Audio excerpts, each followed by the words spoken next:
India verse Bangladesh, কোন দেশে জীবনযাত্রার খরচ কম? ভারত নাকি বাংলাদেশ, কোন দেশে জীবনযাত্রার খরচ কম?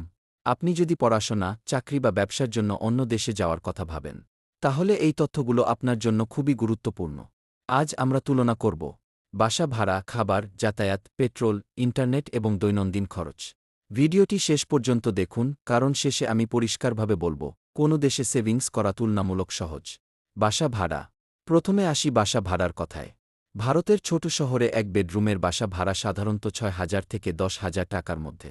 মাঝারি শহরে এই ভাড়া ১০,০০০ থেকে ১৫,০০০ পর্যন্ত যেতে পারে। বাংলাদেশের ক্ষেত্রে ছোট শহরে এক বেডরুমের ভাড়া ৮,০০০ থেকে ১২,০০০ টাকার মধ্যে। ঢাকার মতো বড় শহরে একই বাসার ভাড়া ১৫,০০০ থেকে ২০,০০০ বা তারও বেশি হতে পারে।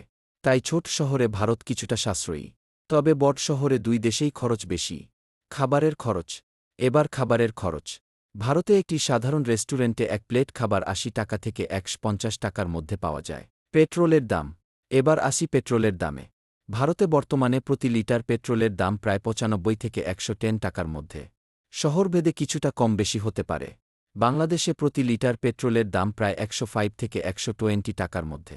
তাই পেট্রোলের দিক থেকে ভারত কিছুটা সাশ্রয়ী। যাতায়াত খরচ। ভারতে বাস, মেট্রো ও লোকাল ট্রেনের ভাড়া তুলনামূলকভাবে কম এবং বেশ সুবিধাজনক। বিশেষ করে বড় শহরে মেট্রো সিস্টেম থাকায় যাতায়াত সহজ। বাংলাদেশে বাস ভাড়া কম হলেও ঢাকার মতো শহরে যানজট বড় সমস্যা। ফলে সময় বেশি লাগে এবং রিকশা বা সিএনজি ব্যবহার করলে খরচ বেড়ে যায়।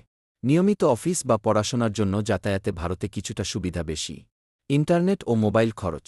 ইন্টারনেট খরচের ক্ষেত্রে ভারত বিশ্বে অন্যতম সস্তা দেশগুলোর একটি।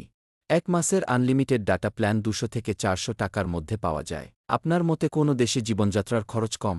আপনি কি ভারত নাকি বাংলাদেশে থাকতে পছন্দ করবেন? কমেন্ট করে অবশ্যই জানান।